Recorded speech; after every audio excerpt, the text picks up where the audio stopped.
ईद के वक्फे के बाद आपके सामने दोबारा से हाजिर हैं। आज वज़ीर-ए-आज़म पाकिस्तान इमरान खान ने दोबारा एक मुख्तसर सा पैगाम कौम के नाम दिया, जिसके अंदर उन्होंने एमनेस्टी स्कीम से फ़ायदा उठाने के ऊपर बहुत ज़ोर दिया और ताकीद की कि तमाम लोगों को जिनके पास अनडिक्लेयर्ड एसेट्स हैं उनको इस स्कीम से फ़ायदा उठाना चाहिए। एक तो वजाहत मैं कर दूं कि बार बार ये दोहराया जा रहा है कि पाकिस्तान के अंदर लोग टैक्स नहीं देते। इससे बड़ी गलत रिपोर्टिंग मेरे ख्याल में बहुत कम ममालिक के अंदर होती है। इसको बुनियाद बनाकर हमने अपने मुल्क को हर तरफ बैनुल-अक़वामी फोरम्स के ऊपर भी और अंदरूनी बहस के अंदर भी जलील करने का एक एहतमाम किया हुआ है और हम बताते हैं कि पाकिस्तानी टैक्स चोर हैं। ये बिल्कुल गलत है। 42 किस्म के ऐसे टैक्सेस हैं, इनडायरेक्ट टैक्सेस जिसको हम कह सकते हैं, जो पाकिस्तानी शहरी देते हैं और करोड़ों की तादाद में ये पाकिस्तानी शहरी हैं जो देते हैं। आपको सिर्फ मैं ये मिसाल दे दूं, समझने की बात है कि जब भी आप कोई चीज़ ख़रीदते हैं उसके ऊपर टैक्स लगता है और आप उसको टैक्स पे कर रहे होते हैं उसकी असल कीमत के अलावा, तो आप टैक्स पेयर हैं। अगर इस मुल्क के अंदर 15 करोड़ के करीब मोबाइल मौजूद हैं, सेट्स मौजूद हैं, तो जिन लोगों ने सेट्स ख़रीदे हैं वो टैक्स पेयर है। अगर किसी भिखारी के पास भी मोबाइल फ़ोन मौजूद है, उसने कहीं से ख़रीदा है तो उसने उसके ऊपर टैक्स दिया है।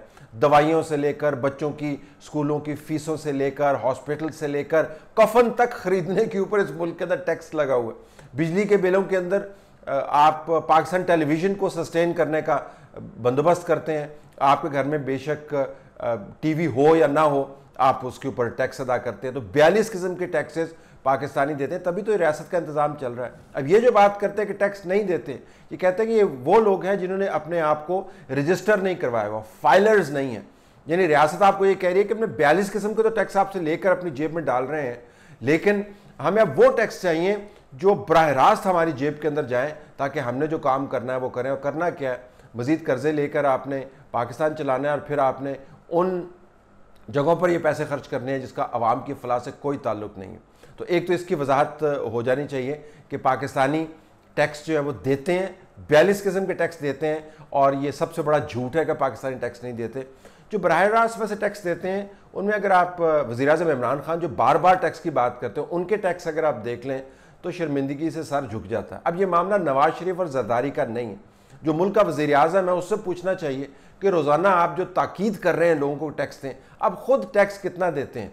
1,03,000, 2.25 लाख टैक्स, ये साल का टैक्स है। आप ज़िंदगी का तरीकाकार देखें कि आप गुजारते कैसे हैं ज़िंदगी, और टैक्स देखें। दुनिया भर में जो टैक्स रिजीम्स हैं, आपको पता है वो किस तरीके से टैक्स कलेक्ट करती है।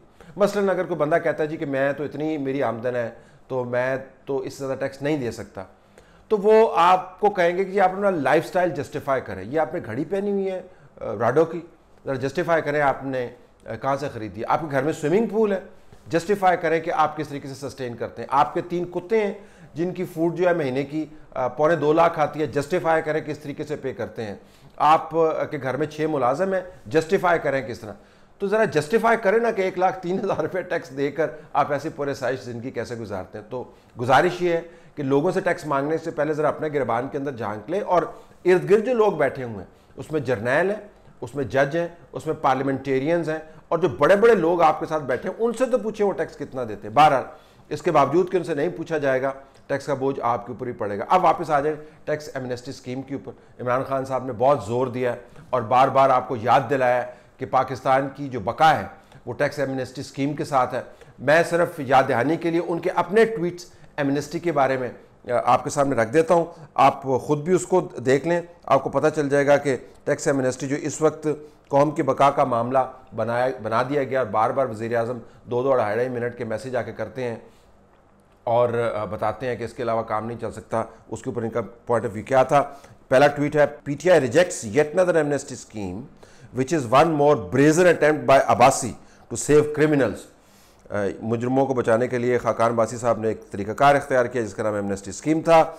पीएम क्यों चाहेंगे कि हुकूमत की 45 दिन की टर्म ख़त्म होने से पहले वो एमनेस्टी स्कीम लॉन्च करें? ये बजट से पहले क्यों करना चाह रहे हैं? 2 वीक्स बजट से पहले क्यों करना चाह रहे हैं? खुद देख लें बजट से कितने दिन पहले ये स्कीम अनाउंस करवा रहे हैं, इम्प्लीमेंटेशन करवा रहे हैं उसकी। ये टैक्स है ऑनेस्ट लोगों के ऊपर, ईमानदार लोगों के ऊपर ये टैक्स है, और ये जो ऑनेस्ट टैक्स पेयर है उसके मुंह के ऊपर एक थप्पड़ है। ये इमरान खान साहब का टैक्स एमनेस्टी स्कीम के बारे में अपना ट्वीट है कि दूर की बात नहीं है, ये खाकान अब्बासी की हुकूमत के आखिरी महीने का मामला।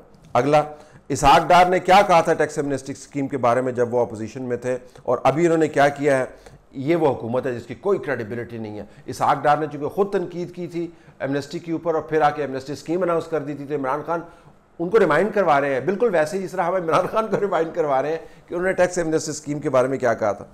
और अगला tweet, we oppose tax amnesty schemes as they have always been used by rulers to benefit their interest and have never achieve positive results.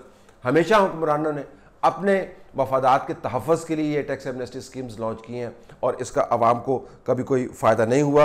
और उसके बाद ज़ाहिर है कायद-ए-आज़म तो हमने हर हाल में लेके आना।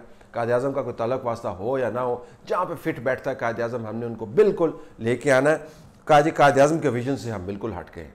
एमनेस्टी स्कीम देने का मतलब ये है कि कायद-ए-आज़म के विजन से हम हट गए हैं, और जो चोर हैं उनको आप रिवॉर्ड कर रहे हैं इस टैक्स एमनेस्टी स्कीम के ज़रिए।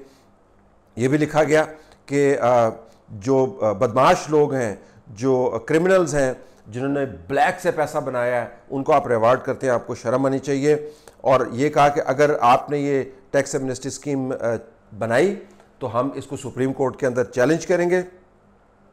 और ये भी लिखा है इसके अंदर कि टैक्स एमनेस्टी स्कीमें बनाने से बहुत बेहतर है कि आप इदारों की रिफॉर्म करें, एफबीआर को ठीक करें। और लंबा चौड़ा उन्होंने फिर बताया कि आप टैक्स एमनेस्टी स्कीम्स को किस तरीके से अपने मफादात के लिए इस्तेमाल करते हैं, ऑनेस्ट टैक्स पेयर्स को पनिश करते हैं, क्रुक्स को रिवॉर्ड करते हैं, और ये ब्लैक लॉ है और कायद-ए-आज़म के विजन के बिल्कुल ख़िलाफ़ है। और ऐसी हुकूमतें जो हैं वो थीव्स की हुकूमतें होती हैं जो एमनेस्टी स्कीम्स को लॉन्च करती हैं और उनके ऊपर इम्प्लीमेंटेशन करवाती हैं।